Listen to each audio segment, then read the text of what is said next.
menyaksikan video mengenai rasio kesehatan keuangan perusahaan antara PT Pertamina dengan PT Bluebird. Tugas dari manajemen keuangan perusahaan. Sebelum menyaksikan videonya, izinkan kami memperkenalkan diri. Dengan saya sendiri, Talita Angelika. Saya Tiara Hana.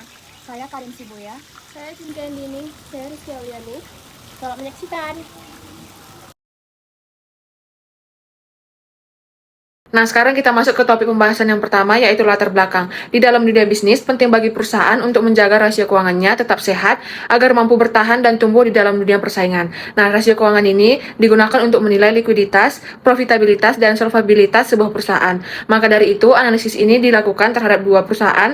Yang pertama itu PGEO yang bergerak di sektor energi dan BIRD yang bergerak di sektor teknologi. Tujuannya adalah untuk membandingkan kesehatan keuangan kedua perusahaan, melihat bagaimana hal itu berdampak pada kinerja dan stakeholder, dan memberikan rekomendasi untuk perbaikan masing-masing perusahaan. Analisis ini sangat penting bagi investor dan pihak internal untuk membuat keputusan bisnis yang tepat. Sekarang kita masuk ke topik pembahasan yang kedua, yaitu profil perusahaan PGEO dan BIRD. Yang pertama itu ada PGEO. PGEO adalah anak perusahaan Pertamina yang bergerak di bidang energi panas bumi. Perusahaan ini memiliki peran strategis dalam pengembangan energi baru dan terbarukan di Indonesia sejak tahun 2006. Perusahaan kedua itu perusahaan BIRD. Perusahaan BIRD merupakan perusahaan transportasi publik terkemuka yang terkenal dengan layanan taksi, rental, dan logistik. Dengan lebih dari 20.000 armada, BIRD melayani masyarakat di 18 kota besar. Kedua perusahaan ini memiliki latar belakang industri yang berbeda, sehingga menarik untuk dibandingkan dari sisi rasio keuangan dan strategi pengelolaannya. Nah, sekarang kita masuk ke topik pembahasan yang ketiga, yaitu ciri-ciri perusahaan dengan rasio keuangan yang sehat. Yang pertama itu arus kas positif. Sebuah perusahaan dapat menghasilkan lebih banyak uang daripada yang digunakan, yang menunjukkan kemampuan perusahaan untuk memenuhi kewajiban keuangan dan berinvestasi dalam pertumbuhan. Yang kedua itu laba konsisten. Sebuah perusahaan secara konsisten menghasilkan keuntungan meskipun tidak mengalami kerugian yang signifikan. Laba yang konsisten menunjukkan efisiensi operasional dan daya saing perusahaan. Yang ketiga itu neraca yang seimbang. Aset perusahaan seimbang secara keseluruhan. Yang keempat itu likuiditas yang cukup. Perusahaan memiliki kemampuan untuk membayar kewajiban jangka pendeknya, seperti utang jangka pendek. Ini ditunjukkan oleh rasio lancar atau aktiva lancar dibagi utang lancar yang sehat, yang biasanya di atas 1 atau 100%. Yang kelima yaitu pertumbuhan aset yang sehat. Aset perusahaan seperti investasi, properti, dan peralatan meningkat secara bertahap. Pertumbuhan aset yang sehat menunjukkan investasi yang bijaksana dan potensi pertumbuhan di masa depan. Yang keenam itu manajemen keuangan yang baik. Perusahaan membuat anggaran yang masuk akal dan berhemat. Selain itu, perusahaan memiliki kemampuan untuk mengelola utang mereka dengan baik dan tidak terjebak dalam hutang yang berlebihan. Yang ketujuh yaitu cadangan keuangan yang cukup. Perusahaan memiliki dana cadangan yang cukup untuk menghadapi tantangan atau situasi tak terduga. Ini dapat membantu perusahaan tetap stabil dalam ekonomi yang berubah atau terjadi krisis. Yang ke-8 itu rasio utang terkendali. Perusahaan dapat mengalami risiko keuangan jika rasio utangnya terlalu tinggi dibandingkan dengan aset dan ekuitasnya. Yang ke-9 itu transparansi laporan keuangan. Laporan keuangan perusahaan mudah dilihat dan transparan. Laporan keuangan yang dibuat secara berkala dan diaudit oleh pihak independen menunjukkan kualitas manajemen. Yang terakhir yang ke-10 yaitu kemampuan memenuhi kewajiban jangka pendek. Perusahaan dapat menghindari denda atau hukuman dengan membayar hutang jangka pendeknya tepat waktu. Kemampuan ini menunjukkan kesehatan keuangan perusahaan dan reputasinya yang baik. Oke, selanjutnya masuk ke pembahasan. Dalam dunia bisnis yang semakin kompetitif, analisis keuangan menjadi salah satu alat penting untuk menilai kinerja suatu perusahaan. Salah satu aspek yang sangat diperhatikan adalah profitabilitas dan likuiditas. Profitabilitas mengacu pada kemampuan perusahaan untuk menghasilkan laba dari operasionalnya, sedangkan likuiditas menunjukkan kemampuan perusahaan untuk memenuhi kewajiban jangka pendeknya. Keduanya merupakan indikator kunci yang dapat memberikan gambaran menyeluruh tentang kesehatan finansial perusahaan. Laporan keuangan menjadi cerminan dari suatu perusahaan. Dengan melihat laporan keuangan, pemerintah, investor, bahkan masyarakat umum dapat menilai bagaimana rasio keuangan dari perusahaan tersebut. Semakin sehat rasio keuangan suatu perusahaan, maka akan semakin baik pula perusahaan tersebut bagi pihak luar. Baik, selanjutnya saya akan menjelaskan mengenai PT Pertamina Geothermal Energy atau PGEO.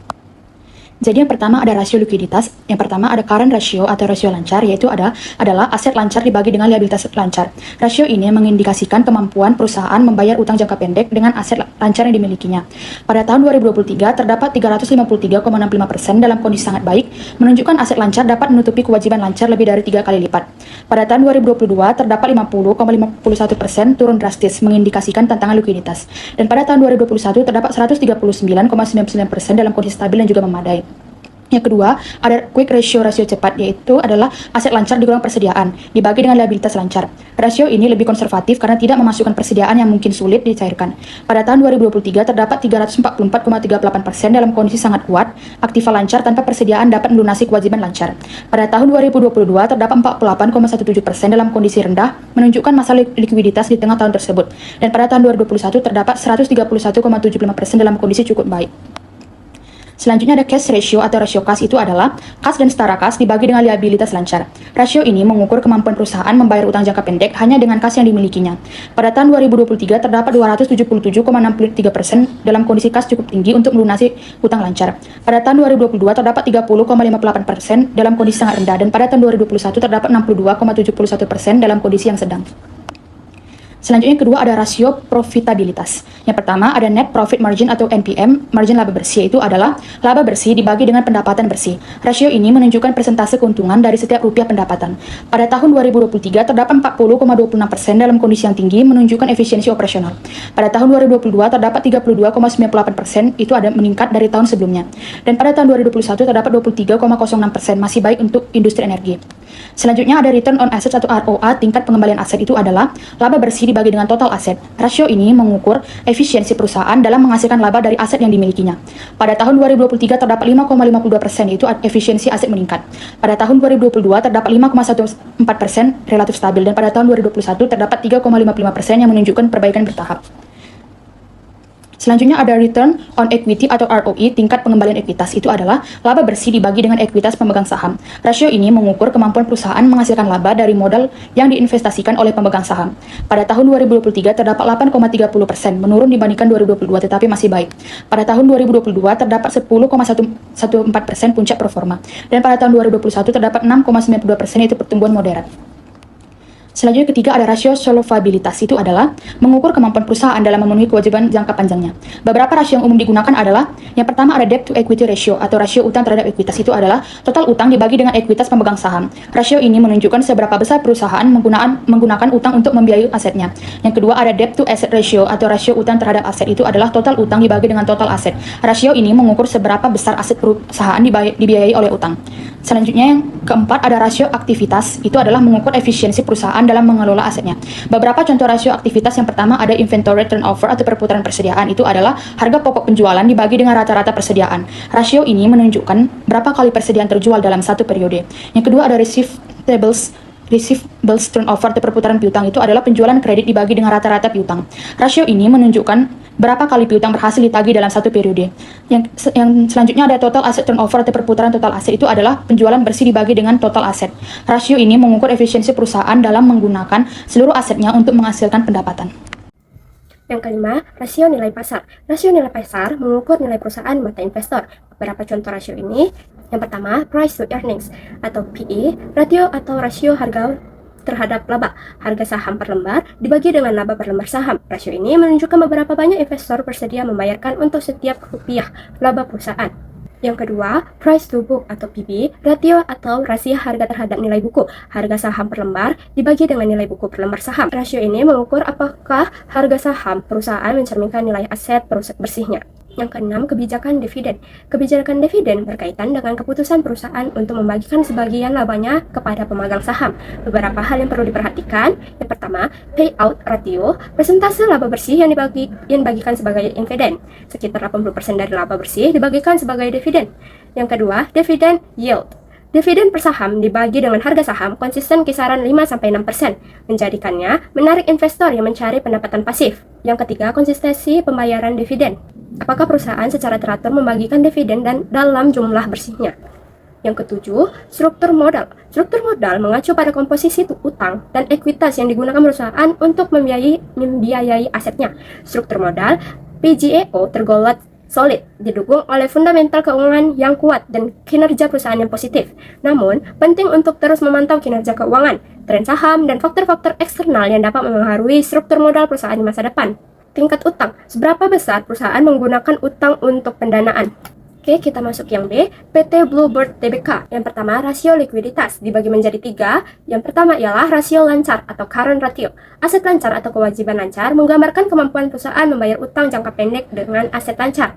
Current ratio 174% atau rata-rata kategori kurang baik dibandingkan rata-rata industri 200%. Yang kedua, rasio cepat atau quick ratio atau exit test ratio. Aset lancar sama dengan persediaan atau kewajiban lancar mengukur kemampuan membayar utang jangka pendek tanpa memperhitungkan persediaan yang mungkin sulit dicairkan. Quick ratio 171% atau kategori sangat baik di atas rata-rata industri 150%. Yang ketiga, rasio kas atau cash ratio. Kas dan setara kas atau kewajiban lancar mengukur kemampuan perusahaan membayar utang jangka pendek hanya dengan kas dan setara kas. Kita masuk kepada rasio profitabilitas. Pada rasio ini terbagi menjadi 3. Yang pertama yaitu margin laba bersih atau net profit margin, yang dihasilkan dari perhitungan laba bersih dibagi dengan penjualan, yang menggambarkan presentasi pendapatan yang tersisa setelah semua biaya dan pajak. Net profit margin pada PT Bluebird sebesar 18%. Ini termasuk kategori yang kurang baik karena di bawah rata-rata industri sebesar 20%. Yang kedua ada return on asset yang disingkat dengan ROA, merupakan hasil perhitungan dari laba bersih dibagi dengan total aset, mengukur kemampuan perusahaan menghasilkan laba dari aset-aset yang dimilikinya. Return on asset dari perusahaan PT Bluebird ini sebanyak 4%, merupakan kategori yang kurang baik, jauh di bawah rata-rata industri sebanyak 30%. Yang ketiga ada return on equity yang disingkat dengan ROE, merupakan hasil perhitungan dari laba bersih dibagi dengan ekuitas. Ini mengukur kemampuan perusahaan menghasilkan laba dari modal yang diinvestasikan pemegang saham. ROE pada PT Bluebird sebanyak 5%, ini termasuk kategori yang kurang baik karena jauh di bawah rata-rata industri sebanyak 40%. Yang ketiga ada rasio solvabilitas. Rasio solvabilitas ini terbagi menjadi 2. Yang pertama yaitu rasio utang terhadap ekuitas atau debt to equity ratio, merupakan hasil perhitungan dari total utang dibagi ekuitas yang menggambarkan seberapa besar perusahaan membiayai aset-asetnya dengan utang dibandingkan modalnya sendiri. Rasio ini pada PT Bluebird merupakan 35%, kategori yang sangat baik, jauh di bawah rata-rata industri sebanyak 80%. Yang kedua ada rasio utang terhadap aset, yaitu debt to asset ratio, merupakan hasil perhitungan dari total utang dibagi dengan total aset, yang menggambarkan proporsi aset yang dibiayai oleh utang. Aset ini pada PT Bluebird merupakan 26%, yang merupakan kategori yang sangat baik di bawah rata-rata industri 35%. Yang keempat ada rasio aktivitas, terbagi menjadi 2. Yang pertama perputaran aset atau asset turnover, merupakan hasil perhitungan dari penjualan dibagi dengan total aset, yang menggambarkan seberapa efisien perusahaan menggunakan aset-asetnya untuk menghasilkan penjualan. Yang kedua ada perputaran piutang atau receivable turnover, merupakan hasil perhitungan dari penjualan kredit dibagi dengan rata-rata piutang, yang menggambarkan seberapa cepat perusahaan menagih piutangnya. Interpretasinya adalah rasio yang tinggi menunjukkan efisiensi yang lebih baik dalam penggunaan aset. Enggak. Nah teman-teman, selanjutnya kita masuk kepada rasio nilai pasar yang terbagi menjadi 4. Yang pertama yaitu rasio harga atau earning. Rasio ini membandingkan harga saham dengan laba per saham atau EPS. Rasio harga yang lebih rendah bisa menunjukkan saham yang under value, sementara rasio yang lebih tinggi bisa menunjukkan saham yang over value atau memiliki ekspektasi pertumbuhan yang tinggi. Menurut investing.com Indonesia melaporkan bahwa rasio harga BIRD untuk 12 bulan terakhir adalah 7,6 dengan rata-rata minus 13,3 untuk tahun fiskal selama periode Desember 2020 sampai 2024. Yang kedua dari rasio nilai pasar adalah rasio harga atau buku. Rasio ini membandingkan harga saham dengan nilai buku per saham atau nilai aset bersih perusahaan. Rasio ini yang tinggi bisa menunjukkan bahwa pasar menghargai perusahaan lebih dari nilai bukunya, mungkin karena ekspektasi pertumbuhan atau aset tak berwujud. Yang ketiga ada dividend yield. Rasio ini mengukur imbal hasil dividen yang diterima investor dari investasi saham mereka. Yang terakhir adalah rasio nilai pasar atau penjualan. Rasio ini membandingkan harga saham dengan pendapatan per saham. Rasio ini juga berguna ketika perusahaan tidak lagi memiliki laba atau labanya fluktuatif. Selanjutnya kita akan membahas kebijakan dividen dari PT Bluebird. Bird dikenal memiliki kebijakan dividen yang cukup stabil karena memberikan imbal hasil yang menarik bagi investor. Dividen yield, yaitu perbandingan dividen yang dibagikan dengan harga saham, dapat menjadi salah satu faktor yang dipertimbangkan investor dalam menilai saham Bird. Selanjutnya ada struktur modal. Struktur modal Bird menunjukkan keseimbangan antara utang dan modal sendiri. Analisis lebih lanjut mengenai komposisi utang baik jangka pendek maupun jangka panjang, serta sumber modal sendiri baik modal disetor maupun laba ditahan, dapat memberikan gambaran lebih detail mengenai struktur modal Bird. Oke, masuk ke kesimpulan. Menurut data di slide sebelumnya, sehat tidaknya rasio keuangan suatu perusahaan dapat dilihat dari beberapa aspek, seperti rasio likuiditas, profitabilitas, solvabilitas, aktivitas, dan nilai pasar. Juga kebijakan dividen dan struktur modalnya. Dapat disimpulkan bahwa profitabilitas yang lebih tinggi, Bird mencatat ROE sebesar 10% dan ROA sebesar 5%. Lebih baik dibandingkan PGEO dengan ROE 8% dan ROA 4,4%.